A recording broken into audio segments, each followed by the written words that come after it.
Ua uma na faile su ngal pule ngom Malaeva'alele le tu ma fa monia yo se tasia o la fanau. Ua na puea ele tamali le ata ia ma faile na story. Pio le ata la le na share e tangata. Ia ua uma foi la na fa amala malama ma tu fa manatu sho watalile. Ona o le VIP po le no fonga le na tu va to ile fionga le pale mia. Wata wila lo the security restricted area. Lo knowing e ai ona tu la phone re tau ona fa mamalu ma comply e tangata e o mai tono VIP ia pita. Ia wangalo le atali. Ia male mea le i tatou o le mole fa pia e ma whaino fa pia tua fia mata mo fuisa o atali fa pia breaking news. Ona ia mua ave i lunga le ati. Ia ele lo. Ia i pakatu o me fa pia.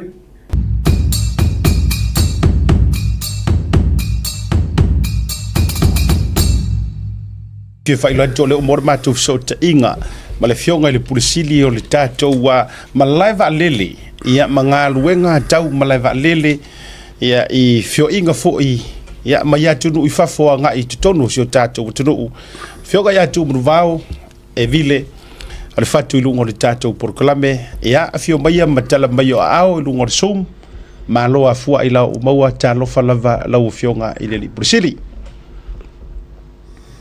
Ya, tautalo maleava male minga hotele ni tu la fiafi fa filo ia tua i la fionga ia po la fitringa siata ia lo ai malaya ia le ngata foi leo la fionga ia le atau ia fa tai mo la no foi wa ma o tatou te fa so ai ma tatou no le ni tu la fiafi alo le soifo maua ma le lange ma fi foi le loto fa tai wa fa no mai so lao ai lo la fo ile tu langa de tato tu mo o danga lo pis ya fa tai mo mai se a fa no mo le ro taimi ya se fa ye se tato tala ya be se fo ona i mata upu fi to tonu le tato tu mo o danga bla vale le ma so tato tu a mata ba ye riva ngole fiafi o mai Samoa me se fo ya ole Malaeva'alele mo fo inga le taimi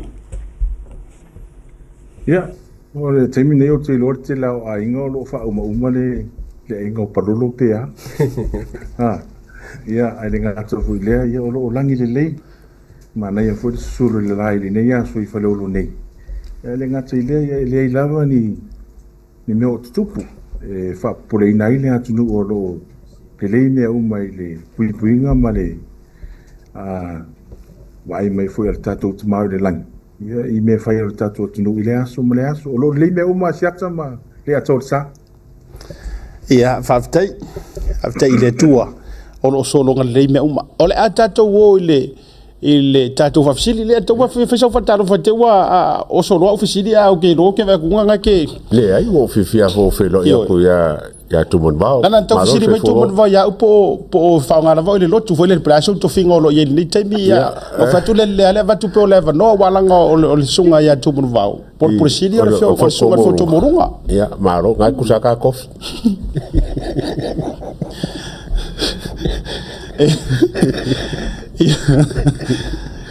ole atato wo nei vai ngai fia manino ma fa malama ia lau fionga le pursidi ia fa utanga malie ole ato ia fia inisio o fa fisidi inisio mata upu tona ai ona ole fato ama wa se avanoa ole nganga lea wo manatu ia ole a avatu ina fa fisidi mole fa manino lo tele ole mata upu le sa ile mata upu na nginga mai Samoa i le tūlanga o le pueina e le tangata o le ata o le si inga ngase a le fionga le lipan mia.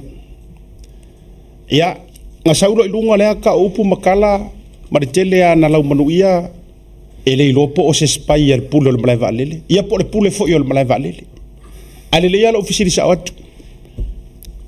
E te sila fia oina pueina le ata lea ai fa mata o sesi fo yo le to ofisa po sesi fa inga luenga sesi o lau fa nau tatu atu nau na lau tele sesi o lau fa nau fa inga luenga mfeo na fa manino vanga le Pastai siata ya fa soa ma fa manino fo le ngata fo le wale no fumana malama le atunu. Ia ele po Malaeva'alele nei vai taimi le masau o le technology. O tofu tangata ia ma le telefoni whiawea e ma mea whapena. Ua uma na whaile sui ngā pulenga Malaeva'alele le tu ma whaamoni ai o se tasi a o lau whanau. Ua na puea le tamali le ata ia ma whailanga story. Pi o le ata la le na shea e tangata. Ia ua uma whaila na whaamala malama ma tue whaamanatu i se o atali ile. Ona o le VIP po le nofuanga le na tu watu ai le fionga le pale mia. Ua ta uila lo le security restricted area. Lo knowing, e iai ona tu la fono e tau ona whaamamalu ma kaumplai e tangata e o maitono le VIP. Ia peita, ia wangalo le atali. Ia male mea le i tātou o le mo le whapea e mawhaina o whapea tua fia mata mō fuise o atali whapea breaking news. Ona ia mua a ve i lunga le ati. Ia e leilo, e iei pakatua o mea whapea. E wa umalana whaile se usuenga ma admiti le atali lea. Ia ma ave i foi le disciplinary actions ane officer. Ia ma toi pou e foi lona sai le lumanai. Ia ua nei toi tupu mea whapea. Melenganga whaaloana. Ma lo whaafitai. Whaafitai tele hawa i le tāua i o le whaafisiti. Ai whaafitai fo i lau fionga le whaurulunga. O le mawhai o na tautino moni. O le valala o lau whaafisili e toi a watuan. Wa le ua pia tangia me ua mai. Ari su enga ua tautino, ua sese, maybe ua too excited. Manga o iarkanga kai breakinga le news le mua. Ele o iai se tau whaaporokiki le itu o le vaenga. A wai rua tu i tu o le tupe. Ele i le suenga ele o tau iai se langona whapea. Ia o le a expose o le ua mai il palmia. Le anga o upuia matala le ua nginga matulanga whapena. Se abai se whina ngalo lau fionga pulisiti. Malia le manatua siata. Pea o umona whai umasu e suenga ma me uma whapea. Ia mo le sila fiafo. O si o watali ilea. Ia o se tasi o enwhaino whapea tu o whena le palmia. O le mea ua too excited. Matanga o ifa peo na ia ua mua post le story. Ai o se vaenga wha porokitino. He's a good person. He's a good son. Yeah. Ai o lona mai vaenga. Ua ngalo. E eitu la fono e lima teita i na ngā luenga le Malaeva'alele. E se ilonga e authorize se puenga o siata ma se tu ilunga o siata. Tu am whai ona whai. Ai o a o ngā mea uma. Te levo le sona ua o ina me si o nei atali. Ilona nga iluma fa tangata fa nga luenga le Malaeva'alele. Tadu ai le mena tup melenga whaaloana. Ma lo whaafitai o lo o manino o le whaafoka maua le aturu. Ma lo fo.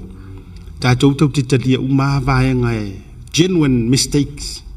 O rupu e ngāri i. Ia kasa. Wai ai me tau whapena. O se mele o fufuaina o too excited. Au mawailo ua vanoi nei niso whaafisiti. O te fia fea tātou siaki fo ia sa whaia le Malaeva'alele. Tātou point of entry fo i le siaki ai ele officer. Ia po lau au whainga luenga le security. Ta vale o atu tu tonu mau mai fafo. Na o ai tu ai ngā siaki fo i lele na fisiringi ai. Pe iai se malo si anga wha le tu la fono.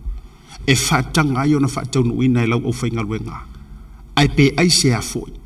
E mawhai o na mai se whaamani no ngol vaenga le whaamanmule. Whaftai si ata mo le whaafisili.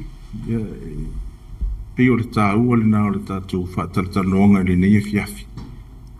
Se i whaamani no uma vala i o le no fasila fia e le mamalo le atinu. E le ngata o Samoa nei.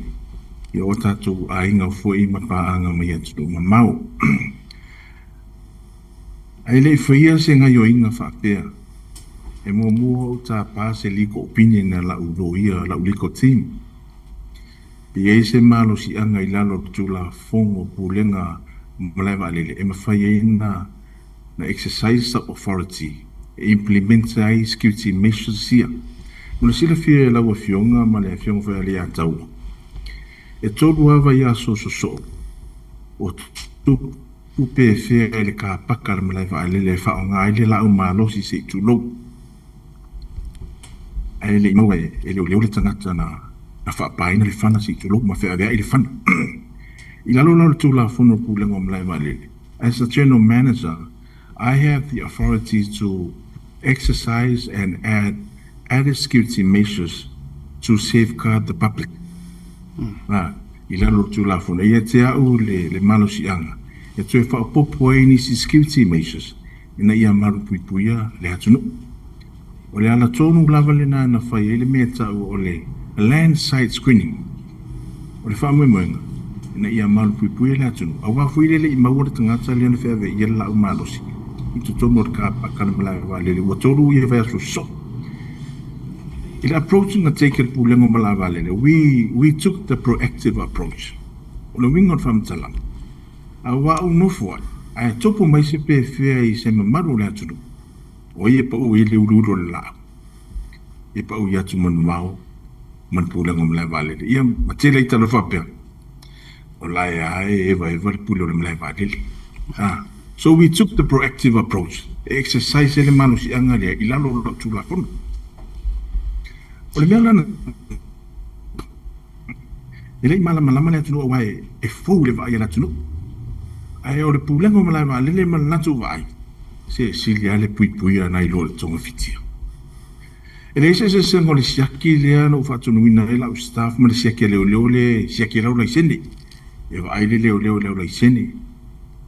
Po ai o le ta vale ya po se la sene po fe malanga fa pena la pese it is a set of questions you have to ask the driver po fe malanga ai o yeini upenga malosi po sanga ese po se la malosi tono le tabali o le fenga vola le screening si atamali atau e lo tabali sa faile random every fifth car masiaki ona o le mea tau amata na ia fa malama I le atunu le mafu anga na fai e peo le au te lenga le na ona o le vaitaimi le nei a tatu ai Malaeva'alele fafu o le tele o terrorist attack o fai le land site, o le wingo whamtalanga land site, le mele le car park, le mele le check-in area. Those are land site areas. Wa se atu e whaia se oso whainga, I to tono le air site, e po le mele yei pakai whalele, wa tele a carry out I oso whainga. I fafo le land site. So, o le mafau whaura lenga maunei. No, we have to take a proactive approach. Aua ni tupu se pefea po se whalawalawe I tono Samoa. Malangang whalawala. Malo whawjai Tumanuvao, au tai ai lai mata upulea. Na wale manino sa matua a mia lava le fautuanga aleluia, le liko team. Sa manino fo iai matanga ruenga leo vanga lea. Na yesi tau feutanga ina ma se fiso ta inga ia lato aware o lea ua iai le operations wala ngai sao. So se me fau le va aia le tangata. E mua fai ai mangaku malangonga ai muli realize o se mea lelei mo le sao ngale mu ai sa mo se fiso ta inga man matanga ruenga leo mata upulea. Fatai ilano ai tu la fongo vale civili tasiva I valo vai na fitubalu. Well, aviation security is a joint responsibility between the Samoa Airport Authority and the Ministry of Police. Ai le fata mina la le matu nga aluenga le. Sa matu tusia I le komisina ma le pulenga fo. Ia e winga I le aso ma le taimi o le amata I le matu nga aluenga le. E fa pe fuina ave foi le HG le matu tusi. Sa matu fono voila.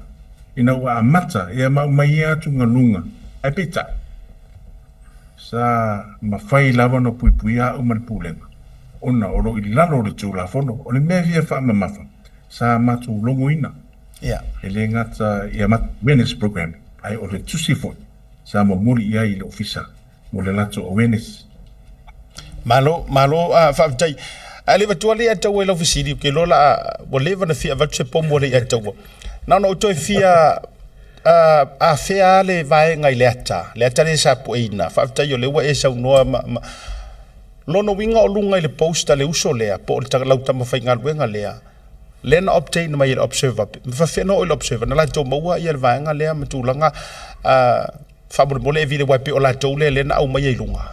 Whawhena o la observer. Ia, o te makaulia a whaisa o story o ke le maramrama tere, but I know e mawhainga share. E mawhainga share tangata pe a whapea access le publicly lau account. E pe o I lea na mafua na maua mai e newspaper lea, le ata lea, ma le nganga whaaloalo. Malo, whaftai, lea tau. Malo Tumanuvao, o la fasili o le, o mea whalo whasainga e sao mai Malaeva'alele. O ke lo por ale sao male me kongo le fam kalanga awa kele lava kala o me e sao mai Malaeva'alele menge o la whala whasainga o la fasili fo la wa ile VIP check out le fonga afia ile fong kalai male miska o kupe skase vai kaimi o la le process o i kanga o VIP ia fa fenga siaki wa le mo wako isi kaka e liki mai e sao mai fora pasainga o la Va'alele o kaka fenga luenga i Va'alele o le ala kako puipuinga o drugs mai ala kongi le sao fenga fienga mai fafu Aftai le ata o le Samoa whawhesili. I tonu ai o le operations o le Malaeva'alele. O le aviation security ia I lalo le pulenga o Malaeva'alele e deal with outbound passengers. O tangata e deal for the inbound passengers e la VI, le customs, immigration, ma le quarantine. O le probably the end of last year, Samoa Airport staff le whawhine saina se tulo. I forgot the nationality of Fafine pe Thailand, yeah. Or Fafine, na muli alu atu e board leva ar Fiji Airways. Ai mawelo ai aviation security I faleo. Ia le amphetamine. Le winga o le whamtala. O maa tōra e tio for the outbound passengers. Lea whatetainga e alu nei New Zealand, Okilani, e umalona whaila check-in. Then you go through the security screening immigration. O le aviation security officers la nai lalo le pulenga o Malaeva'alele. O mātou e tio ma le outbound. O le inbound. Le ke laku lomo mua e kau le immigration, e laku le custom and quarantine.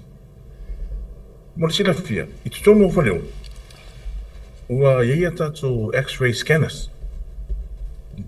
O ma whaleo na o ina le tātou staff. Ko inga image o item kai kasi. Wa tele ia la alfa ia fala alfa sai na maua le customer quarantine. Ia maleo fo. Ono le so ni masinia. In terms of VIP, ele mafai ona alu sisi lungo le Va'alele. Ele go through the screening.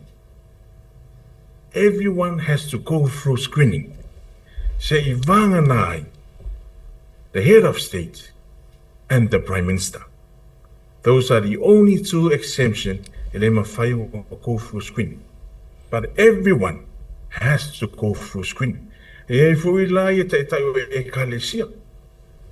No one is exempted from screening. Everyone has to go through screening.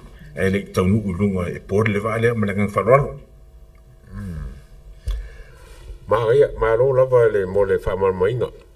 Ok, fifth sitting here le kaungu ua kol Va'alele uruli le ngā ko la whai pisingisi. O le ale, la so kanga o kaungu malo I vaange ki au kuku I Samoa e le iloa e la kungu upo la mele ngā waku a o ngā waku ai a le ale e kwa mo mai a whamkara o ngā waa ko wo esi. Paftaile atua. So se private jet ai fias malanga mai Samoa. E send lako application le Ministry of Works. O lako application. E tau mai e, the purpose of their flight. Ia makangaka fu I rei lungo le waa pe fia. O le Ministry of Works la e whaia le process. A whapea la e whaamariei na uma requirements o le tātou tula whonu. O na issue rola I le Ministry of Works o le meka o le landing approval. Se ilonga la issue le landing approval. Fwata atau nuu mai a umaripu lenga o Malaeva'alele le landing approval. E le la vea le pulenga o Malaeva'alele le process. Le preparing o le landing approval. No. o mātou fatoa accessa ina ua uma o na pasia matalia ina le Ministry of Works le landing approval lea. O le fesili, o le ana mea e mai e le landing approval ia hau mana au whainga aluega. Awa foi, o hau lea la alea nei le Va'alele. O i e tau mai ai, le estimated time of arrival ma le estimated time of departure. Ai le ngata foi lea. I le information e maua e lau ATS po le Air Traffic Services a whaleolo. E le tau a meni ngoa le pasese. A le tau mea o le namba o le pasese. Pea whatata inga. Pea toa lima le pasese. La vea i ma le kapeteni. Ai o i ngoa la o le pasese. O le matawhai oine na le immigration. Ia mana ground handler. Po le vaenga le whaia le vaa. Longo winga. E le la vea ia umar pulengo Malaeva'alele i le process. Le tāpena ina o le landing approval. No. Fatoa umaua le landing approval. Na ua issue mai le Ministry of Works. Taluai, ua meet uma requirements o le talo sanga. Malo, e se manga i o lau whawamanga, mai o mangingo fo. O le kako ua tawa fo le se akira ako Va'alele. Lehan maro se kako tawa lea o mauangi Va'alele o sot kulafongo o kako space, ai mar kako ngā runga so whakasim kukuila. Ma na yo fisisi o fisisi a kalo le ata wa se ka pika ka nga ya traffic controller ya so la o le titi. Le ato ma na ya te le la fisisi. Mo si la fia le mamalu le atu no i Samoa nei ma tu no i fafa. O America Samoa le se tau. O le fa ton botonu ki faleolo Va'alele se i America Samoa. O le taimile nei. O lo mata i tu e New Zealand me ka o le upper airspace. So se Va'alele ala e pasi lungo le kako upper airspace. Ia, o kolete New Zealand le tato tupe. A o le kako lower airspace. Le le koleki apa o le awa e tato. O le fesili. O le ane mea ua kolekta i New Zealand le upper airspace. Mua. We don't have the equipment.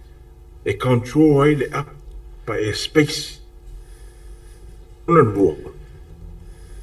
Ia. O le ua maua le tato wa tele kako controller suanga vaafo. Ai pau na o le mea o le ta pena toi Tumanuvao man pulengo Malaeva'alele. O le whaatau le equipment. Ina ia mawhai ona look after. Ia ma collecta e kako le revenue. Ma te tuai Va'alele o loo whaunga ina le tato upper airspace. A o le teimine, o le tato lower airspace. Ia. O le e fesoasoa ni tele le pakete le tato malo. Whapena fo le tato upper airspace. Manangang whaluana. Tumanuvao, ina o te lole isi fefsilia a sunga Godfather. Ai ina ni mamau ese ma le Va'alele lea. O te fia mana o te toi fia fea tu ngai faisina u a fafisili o te lola le u manino. O suafa o ila tau no ma le Va'alele le u fa manino lava o le mea patino le immigration ma ila tau. Ai tau si le fia le u fionga o le alfa moenga. A fa bela u le si le fia le u fionga ingoa. Ai o te iloa tau na si le fia le u fionga le li pule. Se fa moenga wa le nai marangi va. E wa le wingo la fa batalanga. O le ngā lue fatasi a me tau CEO whaurulunga o matanga ruenga wa te loia i ale me tau o communication se alu te tonu. La se wha moenga ngā lena i le Va'alele. Pea wha pe u tatou le iloa i le tunu utanga teia nao mai le waa. Wha mole mole. Aftai mo whawhisiki. O le Va'alele. O le waa tangata ha maua.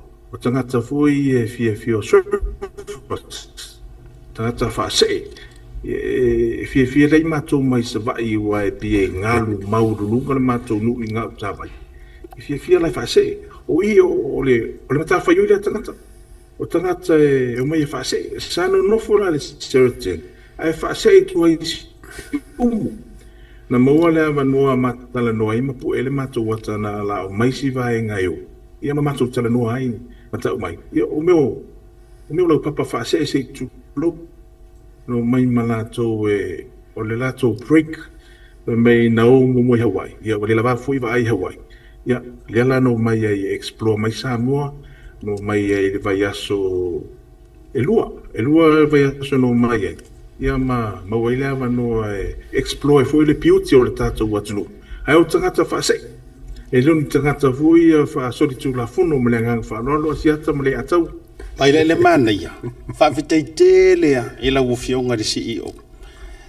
A wala lena ma wala le ava no mana o tangata whaasei o vaenga o te whiwhisili ai mua ni pala langi po ngi sainga. Ia la ngor mātou ti ute o na mātou su atu. Ni asia po ni papalangi lua. Atau nuu la Va'alele whabene walanga o le malienga ma le whaatanganga. E ma wain ka kukupi. E ma wase kuper ka komala Va'alele ma tu maritato watu nuu whamunmole. Se o le momo onga na o le puli o le Malaeva'alele si ata mle atau. Yes, I say private jets every day for the olo. Ma overnight day. Esia, te le tupi al pulengo Malaeva'alele maua. Awa foi o le parking fees, e fai le mamafa o le va. Awa apea la e fitu aso pe luova i aso.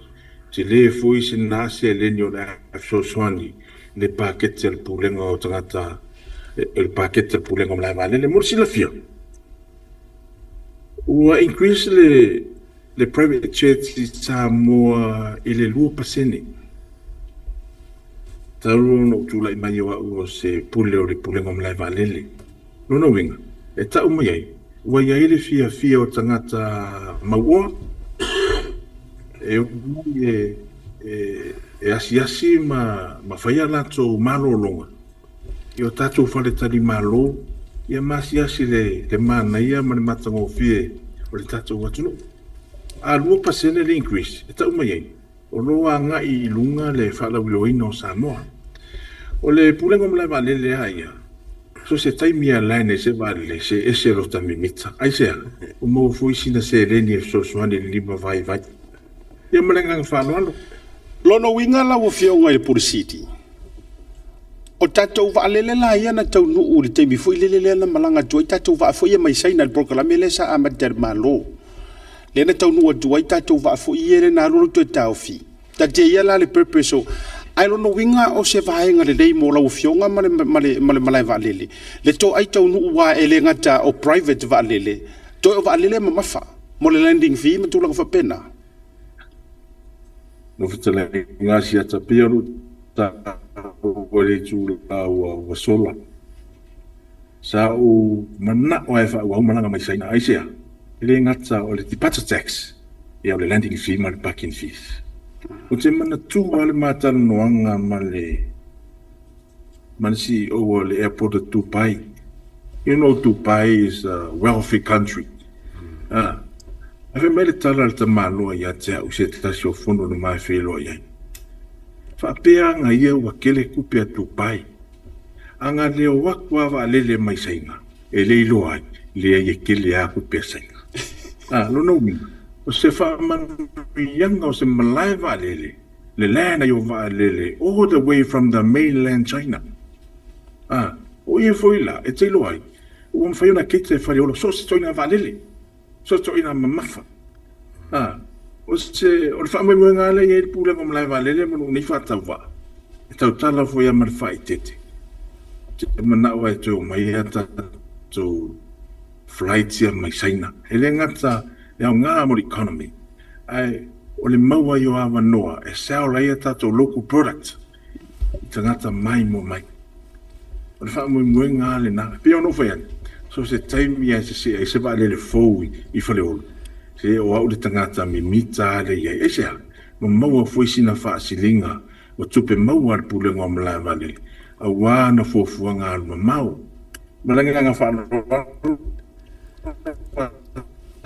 Siata. Malo Tumanuvao. O rau sirio anga o kaumaka I kupe isi kaimi. La sau kala I landing fees. E fees kako me mo landing fees o parking fees. O ke lengo le kele yo Va'alele leo le upper space le kako le iloa le ko le ke ngusida kupe. E fia ngai kako kupe wa le ke wa ko mo e fufu mo mafa. A ke lengo wa ange ia e average score nga fio le fiku ko fiku mo le fiku ngo ba mafa uma ngai wa.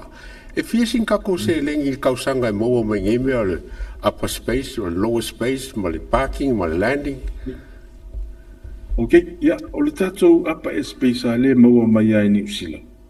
O le ua si tia nei le lua i le 3 miliona. Maua mai sila. O le tupe lea mo sila fia e lua avion. E le sau ia tia o le pulenga o Malaeva'alele. E alu sao ale mafu. E alu sao ale mafu le tupe lea soani mo le tatu paketi. Ai o landing fees ma parking fees. I lalo ai o calculation o whainga o landing fees. E lua 5 tala. Pe awha pe 5 sefuru tan below 50 tan o le Va'alele. Ia e lua 5 tala. Ai awha pe 50 tan upwards. Ia e lua 50 tala. Mo sila fia. Wa male sefuru mo na tupu tausanga ele to e whaia se review o tato landing fees ma parking fees. Ai me whaina ufa pe atu. We are the cheapest in the region compared to Fiji and other neighboring countries. No, winga. It's about time for you to review what are landing fees, ma parking fees. Ona what telling a review is here to know. Really for yes, to review. Malenga of another de atawa. Malo fa tai. Lau fionga le whaunununga la tau mai le tūlanga le tele la vaina expose mai e le to tele. Ma tuua ia ai lau au whai ngā luenga. I le leilo loa o mea i le Malaeva'alele. Leilo loa ato. O i ato tupe. Ta lighting i pusa. Ia onisi o mea whapena waleanga ato pa ue o beua mātala tala. Se ia mai ngā se whaamangi ngonga. E iai ni whaamao ni anga o nei mea lau fionga le purisiti. Afetaia siata mo le whawhisili. I le taimile nei tonu o le main terminal i Falefatu. Wa uma o na whaatutu aia tato CCTV or cameras for ia. The main purpose of installing the CCTV to act as an added layer of security. O le whaamoemoena, e na ia malu puipuia tangata whi malangai. Ia le ngata fui leo tangata whaipisinisi. O le ae anu nei e te malanga mo le sile fia. E te expectinga le mea tau o le enhanced passenger experience. Ia latu le Malaeva'alele le lei uma service la iei whatete inga. Ai alo atu au ki lani tau na le lei le elevator o le escalator o le screen me whapena. Ai lenga tai lea, ia le lei uma whale ui ma me whapena. Aisa, o ie meisha ai le service la Malaeva'alele. O le mea o tau e lau whapsili a siata. O le tele i o tua inga whapena i si au staff. O ka se tele. E le ngata fui lau le tele. Ia o upu lafo i lau au whainga anuenga. Se whatetenga. E ia ili si a inga se i tulo. Nau mai fafo, langa mai fafo. Aila na vai atu ia ila lau cleaner. O la e tau lou le ato le ainga i tutonu o le tāwale. Aru atu lo le cleaner. So soane i si i le ato ma oro le ainga. The next day, sau le tala ma le imedi. Whaamoni mori. Ua ave lau tangata whainga luenga le cleaner le mato ato. Ia matao mai ma describe me le cleaner. Ia sa whaile suenga. Viu lo le foot camera. Te lo le mea sili o na whanua no. Ele ipikia le ainga le lato ato mai tutonu o le pelt fui le ta milo ai. Ua piki si ato la pupua. Ai ngalo e te mai ato le. Ai lau tutonu o te mai ato le. O le iei umafa manuyang o le malanga. Ia le watua ia si au tangata whainga. O le mea sili na matawa. Ua iei cameras i whaleulu. E ma whai ona sulu ia iau nei mana au whainga anuenga. Ono le tele o le tua ina se se. Ia o le whai aso fui lea na umatu nei sa whai e fui sese o suenga. O se pa sese malanga atu i nipsila. Ia ma whai ese tala sa mauala na atu tupu e tutunu o le ato ale security. Ia atau nuku mai whaamatalanga whapea te au o le tamao le au whainga anuenga. Me momua, e la ngona lo mata mula. Lona nua. O leita, aisea, e le o mea o le wha amalusia mawa wina na ufainga men apeta sa faya le investigation sa ufatunuina la quality assurance team please investigate this incident te loa of telenga siata le pena vola fionga ya tsa sole na itotonu wa le ato le to duo si usole lana wallet ele itotonu le wallet si au tata fenga no e pena le wing on famtala o le au ngalia o le installation CCTV itotonu le Malaeva'alele ele ngata it is an added layer of security but e pui mai foi la o staff mai le tele o tuainga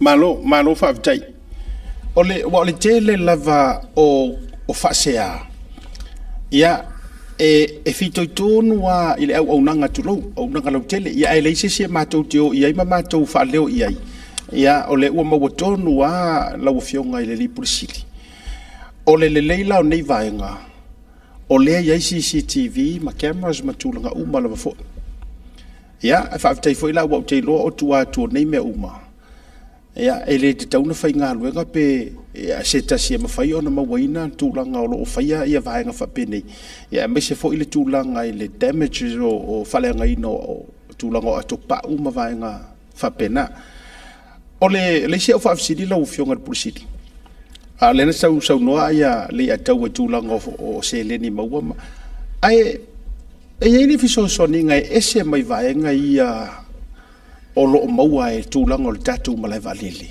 mani ala ngā tupe ese mai e mawhaiona maua e le tatu o unanga tau Malaeva'alele mai nisi o atunu ia po vaenga whapea lau fionga le ni polisi Whaftaia siata o le teimile nei lalo le pūlanga o Malaeva'alele o lo o lo whatupeina le World Bank it is a crime it's not alone Ole fai ole me fa me alofa it's 32.5 million US.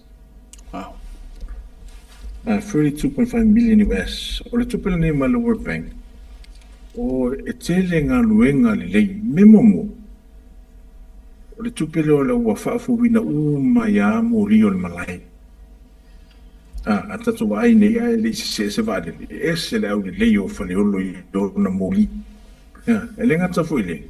O me tau o landing system o systems e communicate ma pai date e fu le accuracy o le mea land ele vanili o ma fai ona fa fu wina nei equipment ono le tatu o le fisosoni le World Bank i le pūlenga Malaeva'alele ele ngata ile e ta ua i le Malaeva'alele lona security and safety ile pa atoa le Malaeva'alele lea is about 3,500 meters. Le ama fai ona whaafu wina le nei pa atoa. I lalo o le World Bank, i lalo o le poloketi lea. I le fisosani lea le World Bank, 32.5 million US. Le a whaafu wina ia le pa. The security fence on le Malaeva'alele. No knowing.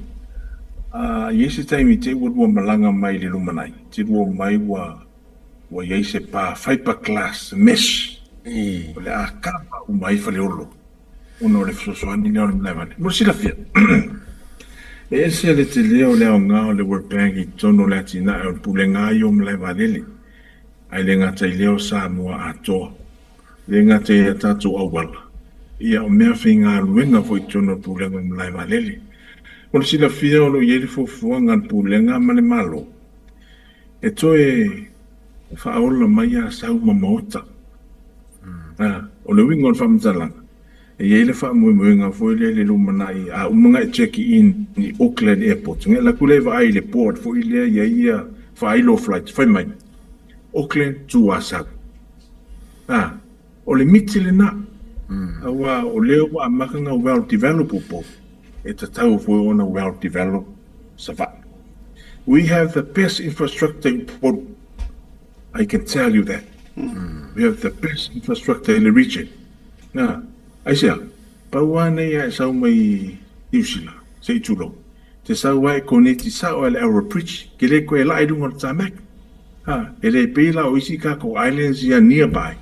Ye ke la idung on tamak. Au tato. Wa sa le level le operate tato.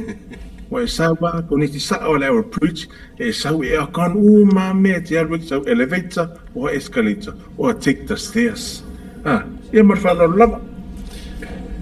Malo fa te le to. Malo Tumanuvao wa mangai kire ka ko Malaeva'alele ma la ngalwenga, and I think we have the best CEO mo Samoa for. Ona si mo mulia. La so kanga o e ma ka fear Malaeva'alele. Ka fear Malaeva'alele e la so kanga o e ma ngalwenga o e ma leo ka ye ka fear Malaeva'alele. Po se Samoa, po se Inkia, po se Sainga. A me se ka ko Samoa fo wa kela ka le Samoa pa fo ai kela ka fear fo isa. Ka fear Malaeva'alele. Perfect. Ai le fai malanga mai le tangata. Ia o te loa ia le meta o le profiling e fai fo immigration. E le term fa immigration fa Malaeva'alele tau inadmissible passenger. Inadmissible passenger. O le wingo le term. O le tangata e le mawhai o na pasia pe nofu i Samoa, pe talia fo i Samoa. Aisea, e te le mafuanga. E iliko le passport. E le eise visa. Fataita inga, isi atu nuku. Ia, pe e kau whaavalea fo, sei tu lo o hawhoi. O isi pe pa malanga isi po le tusifola o isi. O lau o sauai.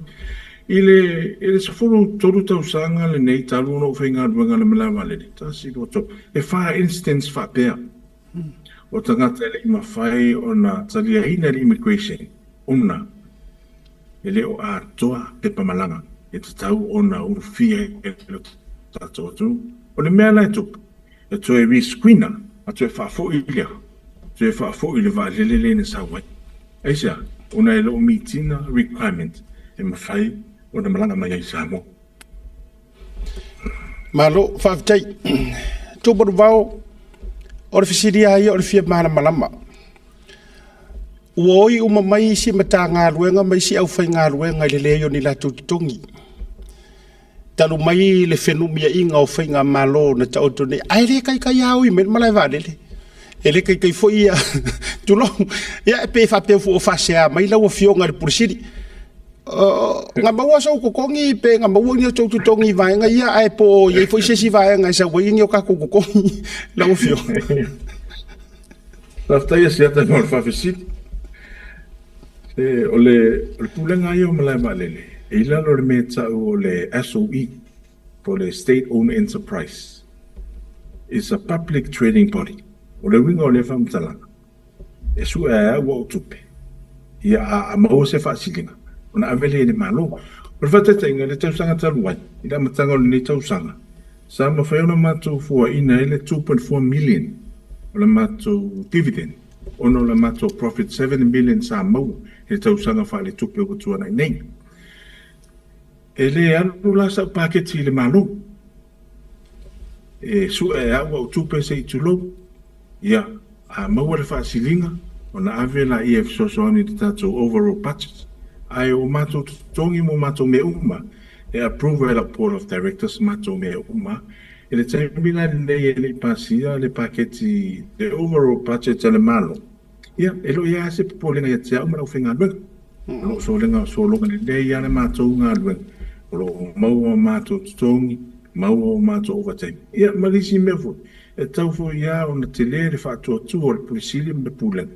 E taita ina ai le la uwhenga luenga. A mo le whawhisili. E lo iai se polenga i tongi o tangata whainga luenga o le Malaeva'alele. Lo sanga le une uma melenga whanwala. Tumanuvao, o e misia leo se kako wa'alele pe o le manga ia le leo se wa'alele.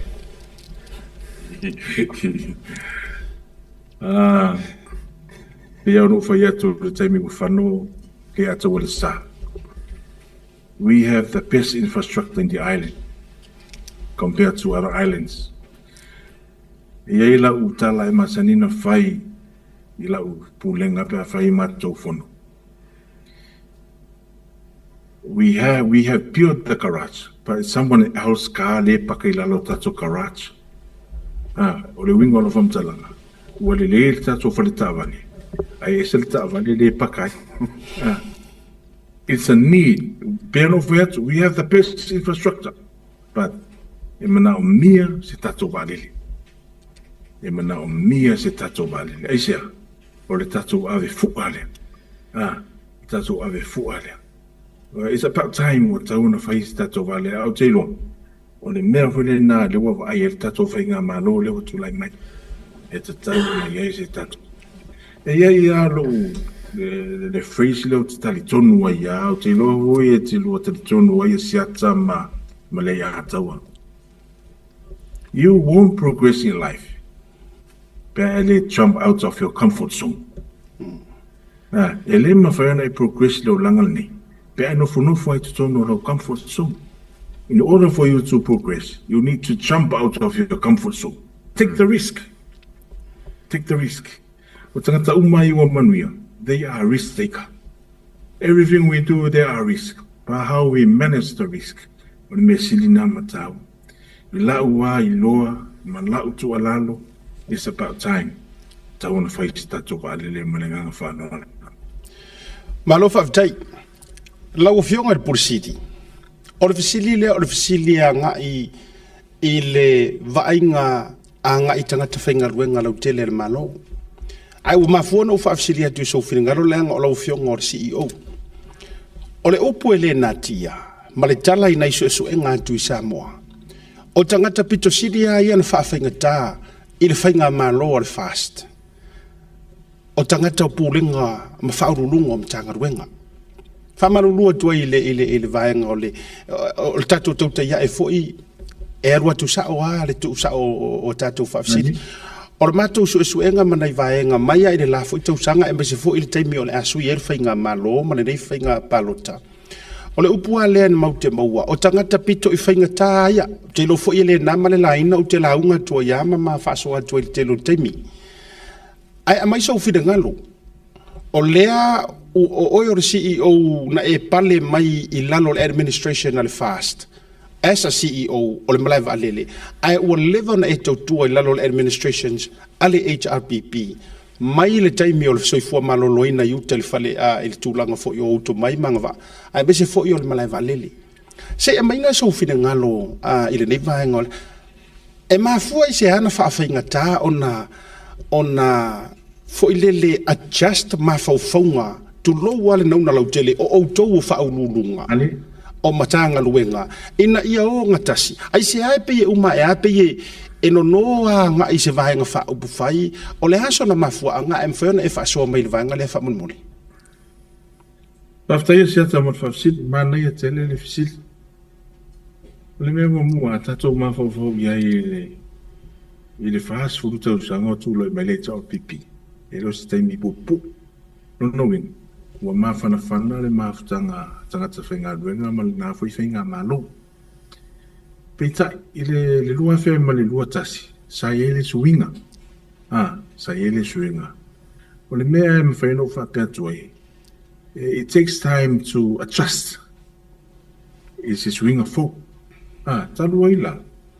Ua uma le lua whea ma lua tasi, le ua uma le whainga malo fo. E se lo mwhaino whapea atu i ate o rua si ata ma le ataua.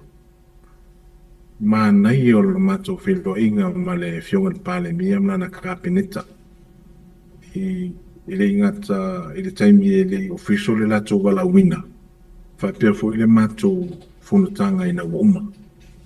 O le mea taua, i loo wata tonunga na wa o le taea. We serve the government of the day. Wa o ina fo i tato. So stangata e wala wina i le atu. Se whaanga wa ina fo i le atu, ma whaanga wina i le atu. Ole mea fia wha mauti noa. We have to accept the change. Ia tatu talia suinga. Awa aisia. Ole anga inga le iluma o le tatu o ngā ringa. E mwhai no whapeake. E se le mana i o le mato whongtanga lea. Ma le fionga pale mia e le tuwa atu. Sa o mai lona manatu ma lona manao mwhailoa ai. Nana miti. O le whamuimunga. Ia ngā lulu e whatasi. Ia polisili taitasi. Ma le kape mita ma le whainga malo. Aisia. E manu ia ele atu no. E manu ia ele atu no. Ai o te iloi le amatanga. Sa whainga ta. Au afoi. Ua whaas furuta usanga o. o ilano le administration HRPP ai wa yai swinga i tono tatu atunu o la fa malosi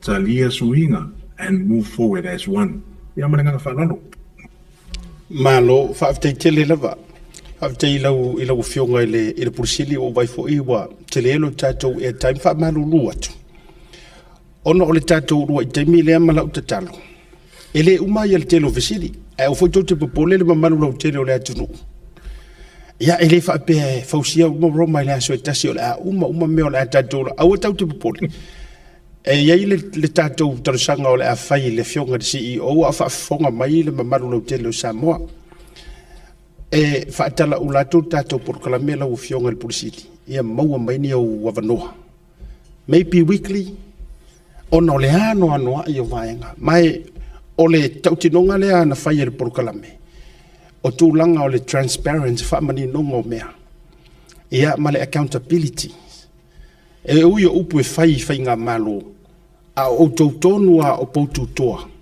e tua ia il fai ngā malo ya ole nei fia ono ole tato taimi matulanga uma musu fo e fao aile uma ole tarsanga le e titalia la wofionga le pulisili ai moni o tato regular time maybe weekly or so e te fio mai mo fa la mai so taimi ngol tato por klabi fa mon mole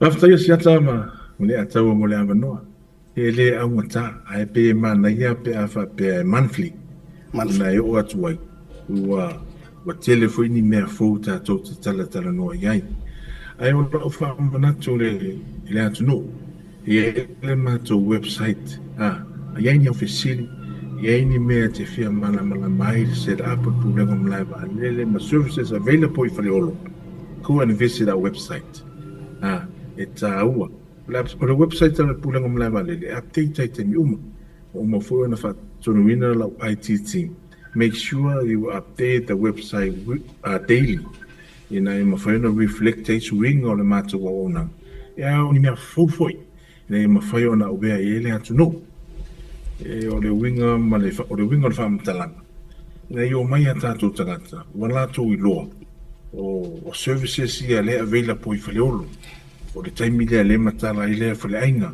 o le time le matala ile fa le lo o le taxi stand o rentals ia me fa pena o tu la mai tu no website ia mo le sila fia le atu no fe malangai ia le ngata fo ile o tato turisi me le nganga fa lo malo fa Italia ma ia na monthly e sau o matua tele lava ia aile ila fo atu le vaenga fai u la o fionga Tumanuvao na misi ale si vaenga o la ofisiri atu le tato valele private pengi sainga po walanga langan ai sau no mai na po el to wata peni ba langi fa mole ya so le sia so teniti pentiniti nga ta vai na ora i Amerika teniti pala lani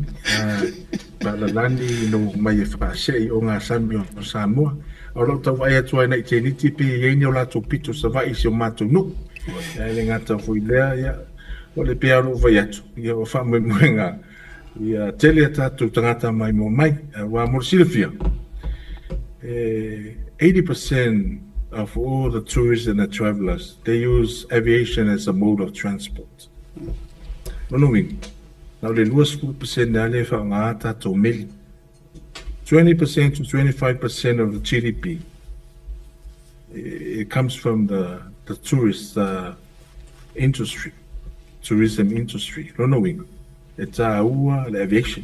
No, ale lei mamalu puia mamata mo fia faleo.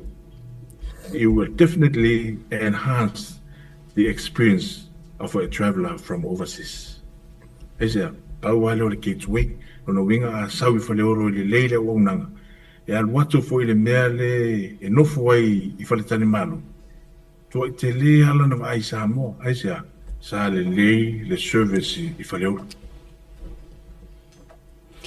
ia malo fa tele o la fionga o le urua CEO le ua talia fa tala unatu o le lava fa tali pe talia mai nisi o CEO awa o le nganga le ataua va tu fa fonga mai le tunu wa mafona ma le tapana i minister tu lo le ele o le nganga vale langa o le fatu a o le lo ma le fatu a fo watu minister tu tonu a o le ano fale a door operations o mtanga wenga like a oko CEOs like le nganga foi la le wa mana tu wai le tato to te yai la tato wo so fa uru lungo o mtanga wenga ya le la Italia isi o fa uru lungo o mtanga wenga po ise toa ai fa tai de nei fiafi ya le anga o lo suafa fo i ata tu talan roi tanga loa tu Tumanuvao tu maloe sa tu lo na malo matau na tau au yo le o boli fa malo ma fa tele ya i lau fionga le pulisili o le tatou Malaeva'alele i Samoa fa tai fo o talia le man na na watu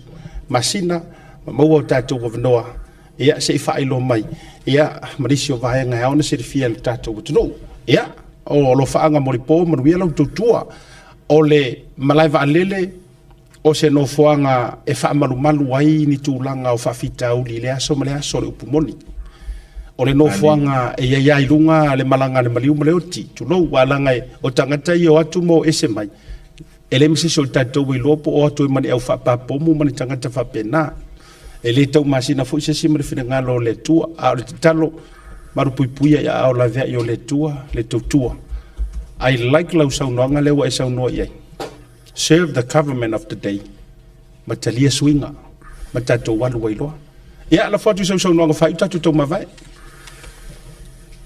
ei o le nganga faafetai ma le nganga fia foi i lo nei fataua ma lo nei vai ua amana ia foi ia ua se faatatanoaga foi o lo ua ana no taʻiga i le nofo malamalama le atunuu i paega uma o le auaunaga i pulega o Malaeva'alele o ona iai se faapoleina ia pe iai foi nisi tulaga o nisi o mafoafoga o faapea o le sefe ma lea e mawhai ana o whapea atu le nei tula fiafi a le ataua masiata.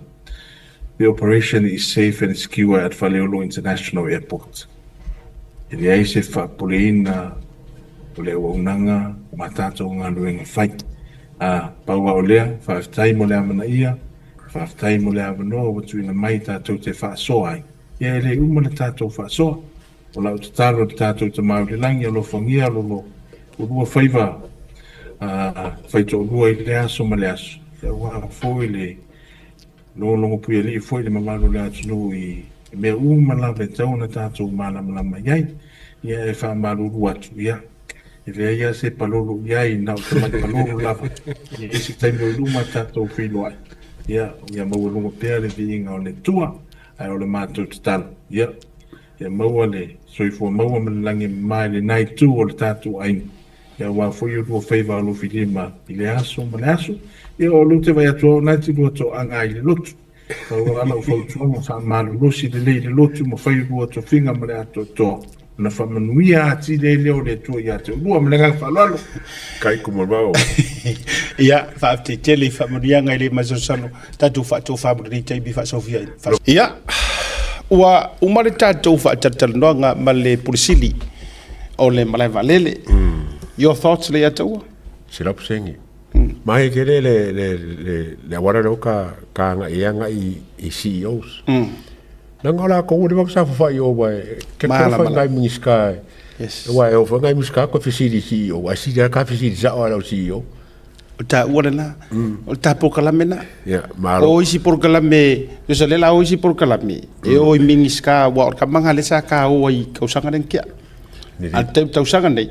Ta o la o kama ia le kele nga saure li poki. Turo. O pe yo te lo isi pe fa fa nga ka ma fa fiu. Ya. Ma na ia la le ta o sa o ilo. Ya. Ina itulanga ina ia fa ilo kongu ama masila mai le atunu. Ona e fa masino ale oi. Samoa ma le tatou fa tal no ngali le fia tau te atu malolonga fo i mai tatou wol tatou media watch. Ele ai se lau pasenge i lu mo le tua. Ele ise a ko ai o le mafuanga mate mai ai. Leanga o lo la tu nga lue ai fai me o ela o e fa to fa la inga le lei. Paule mea. O tali fesiti. Ai se si va nga le o wai la marka ko ka make solo. O le o ka kare puele ka. Ya. Ya ta. O le tangata le na puele ta. O le winga o la te tala. ia fa malulu fa fitai langa le na fiso tai mai nisi o tanga tole tula fono ma fa ai lo mai o le ngayo inga le sa fa ye le uso lea o le preach o le privacy no winga wala vea i lalo le tūlanga fa defamatory ona wala topo ina le kai wa o le tali le na sau no mai ai le fa ululunga o le Malaeva'alele na fuai Samoa Airport la ingo le koe vangi vanga lea ai ma tu mai e to be continue le anga o le inga ile fionga le panmia ona e ile sau no anga le fionga le fa ile polisidi nga ia sau go fa pea o le fan o le fan ia po se tangata e muri tai a tu se si tu tau tio o le tangata o le fast iyo mana tu ala a fai sa ili nga ia tau tio no inga o ai langa Facebook e so uma pe mo ina te sheinga por kala me le fast e like wala go tatu fa pena ia te ulaia ia tatu walu langa o le usa no ai le pulisili a le winga fa mtalanga moniso ila tau sa tau tu fasili mai ina ia toi tuli ia mta upule au tau te popole o le lo loma le fa tala no nga ma le fionga li par mia malanga kau ke afea tu langa fa pea ma ai ole a fo iso na fina ngalo e ta oto ai le mta upule ai o le o fa ftai ma fa malo mo moli le fionga le pulisili fa ftai wo manino a wo fala o tau fo ia sa tau tusi mai i tu langa fo i o le au o nanga tu tono le Malaeva'alele me le loloa o niso vanga pena au tau te popole e fa au pe le wa mali mai i o le afa mau fo i o tau fina ngalo ai mai se ani si o tatu fasili anoa ia ona matu to fa tele no wai le ko mau fo masinga fo wala ka mai fo fa le va ka ko feo inga so kanga ma malanga ko malanga mai